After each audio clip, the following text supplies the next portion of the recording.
આગામી દિવસોમાં રામનવમી અને ઈદના તહેવાર આવનાર છે, ત્યારે વડોદરા શહેરમાં કાયદો અને વ્યવસ્થા જળવાઈ રહે તે માટે આજરોજ રાવપુરા નવાપુરા પોલીસ સ્ટેશન હદ વિસ્તારમાં ફૂટ પેટ્રોલિંગ કરતી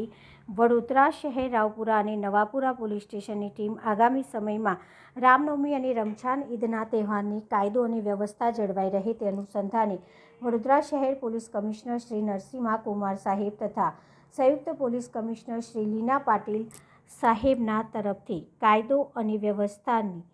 સૂચના આપેલ, જે તહેવારોમાં કાયદો અને વ્યવસ્થા સારી રીતે જળવાય તે આયોજન રૂપે ઝોન 2 ડીસીપી શ્રી અભય સોની સાહેબની અધ્યક્ષતામાં તથા C division ACP Shri Ashok Rathwa સાહેબ તથા નવાપુરા પોલીસ સ્ટેશનના પોલીસ ઇન્સ્પેક્ટર MS અંસારી તથા પોલીસ ઇન્સ્પેક્ટર શ્રી A વાઘેલાની હાજરીમાં નવાપુરા રાવપુરા પોલીસ સ્ટેશન હદ વિસ્તારમાં સંવેદનશીલ વિસ્તારમાં ફૂટ પેટ્રોલિંગ કરવામાં આવ્યું હતું। આવતા નવ વર્ષ અને ઈદના ધ્યાને લઈ અમે રાવપુરા અને નવાપુરા પોલીસ સ્ટેશનના સ્ટાફના સાથે રાખી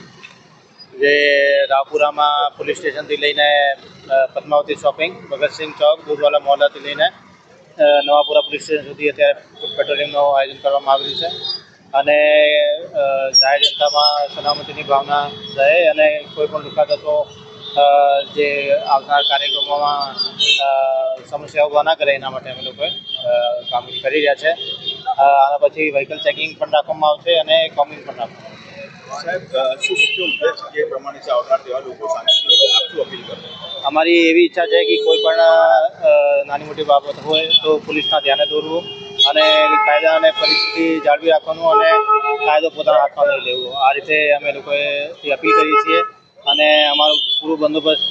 રહેશે આવતા તહેવારો માટે। અને કયા કયા વિસ્તારમાં શું તકેદારી આ બાજુ ફૂટ પેટ્રોલિંગમાં કઈ વસ્તુ પર ચર્ચા વિચારણા? અત્યારે જે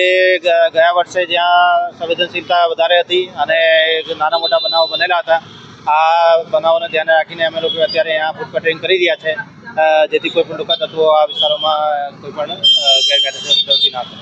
સૂચનો આપવામાં આવશે પોલીસ વિભાગ આપને જે સૂચનો છે એને અનુરૂપ પોઈન્ટ મૂકવામાં આવશે ખરા ડી પોઈન્ટ? હા, ખરેખર અમારો ખૂબ વિસ્તૃત બંદોબસ્ત રાખવામાં આવશે। ડી પોઈન્ટ, ધાબા પોઈન્ટ અને જુદા જુદા ચોરાઓ ઉપર અમારા 4 રસ્તાઓ ઉપર પણ પોઈન્ટો રહેશે અને મસ્જિદો અને મંદિરો ઉપર પણ અમારો પોઈન્ટો રહેશે।